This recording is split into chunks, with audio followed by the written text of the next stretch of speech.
안녕하세요. 그저교회 전인철 목사입니다. 교회를 개척하고 1년에서 2년 정도 지났을 때 저희 교회의 발걸음을 예쁘게 봐주셔서 기독교 언론 매체들에서 저희 교회를 인터뷰하겠다고 많은 분들이 찾아와 주셨습니다.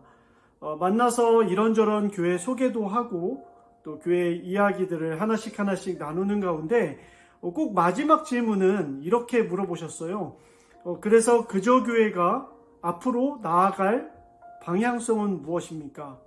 10년 후에 20년 후에 그저교회가 어떤 교회가 되어 있기를 바라십니까? 라는 질문을 해주곤 하셨습니다.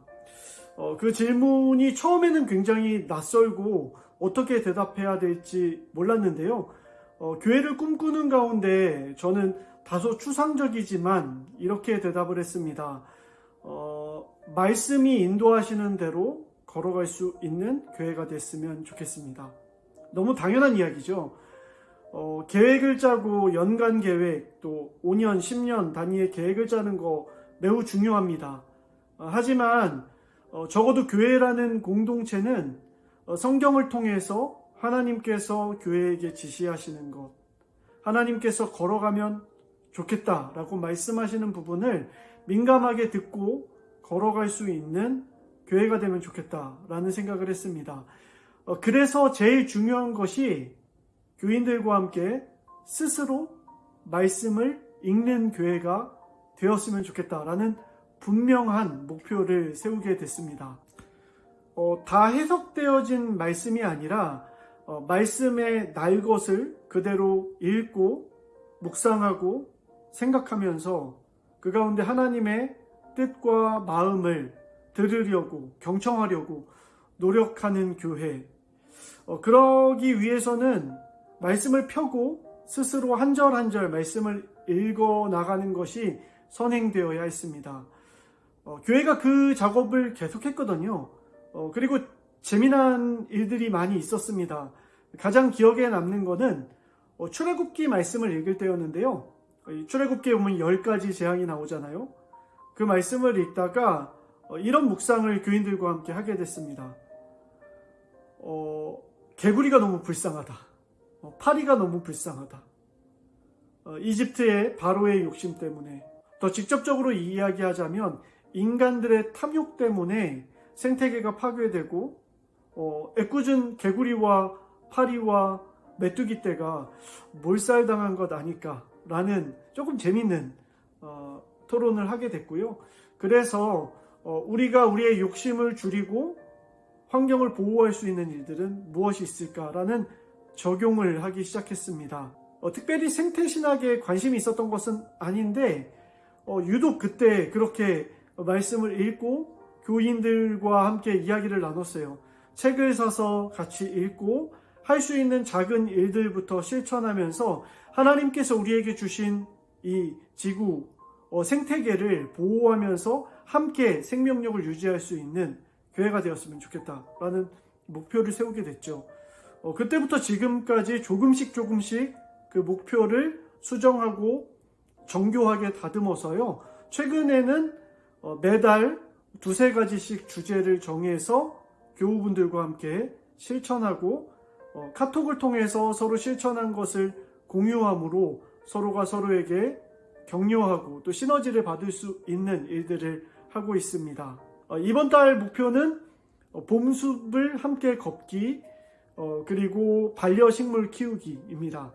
재밌죠? 오늘 우리가 살아가는 세상은 유튜브를 통해서 또 텔레비전을 통해서 말씀을 무궁무진하게 들을 수 있는 시대입니다. 또 나의 상황과 여건에 맞는 말씀을 듣기 위해서 검색만 하면은 아주 적절한 성경 구절을 찾아서 뽑아서 읽을 수 있는 시대를 살아가고 있습니다. 하지만 가족관계를 한번 생각해 볼까요? 늘 가족관계에서 아이들과 함께 또 남편과 아내와 함께 행복하고 유의미한 시간만 가득 채워서 사는 것은 아니잖아요. 때로는 지루한 시간도 있고 때로는 다투고 화내고 버거운 시간도 분명히 가족 가운데 존재합니다. 그러나 그 그러한 시간들이 격결이 쌓였을 때에 비로소 세상 그 누구와의 관계보다 돈독한 가족이라는 관계가 쌓이는 것 아니겠습니까? 하나님과의 관계도 동일하다고 생각합니다. 우리에게 딱 필요한 말씀, 그리고 따뜻하고 위로가 되는 말씀도 분명 성경 가운데 존재하지만 때로는 지루하고 때로는 이해하기에 난해한 말씀도 매일매일 먹어가면서 이렇게 조금씩 성장해 간다면 하나님과의 관계가 세상 그 누구와도 비견할 수 없는 돈독한 관계, 아버지와 아들, 아버지와 딸의 관계가 되지 않을까라고 생각을 했습니다. 그래서 지난 6년간 하루도 쉬지 않고 했던 일이 있는데요. 아침마다 말씀의 한 10절에서 15절 정도의 말씀을 뽑아서 카톡창에 서로 공유하고 한번 말씀을 읽고 서로 체크하고 또 거기서 적용할 부분들이나 개인의 감상들을 카톡을 통해서 서로 공유하는 일을 하고 있습니다. 흔히 말하는 큐티와 비슷한 건데요. 큐티가 조금 깊은 묵상을 강조한다면 저희는 때로는 묵상하지 못하는 날이 있어도 좋습니다. 단 읽는 것만큼은 쉬지 말고 꾸준하게 하루도 빼먹지 말고 해나갔으면 좋겠습니다.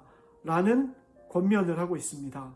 때로는 말씀 속에서 진귀한 보화를 찾지 못하는 날도 있을 수 있지만 그래도 말씀을 듣고 읽고 먹고 마시는 일을 쉬지 않고 꾸준하게 해나간다면 그 속에서 인격적으로 일하시는 하나님을 발견하고 교회가 나아가야 할 방향과 또 개개인이 살아가야 할 목표를 찾을 수 있을 것이다 라고 확신했기 때문입니다.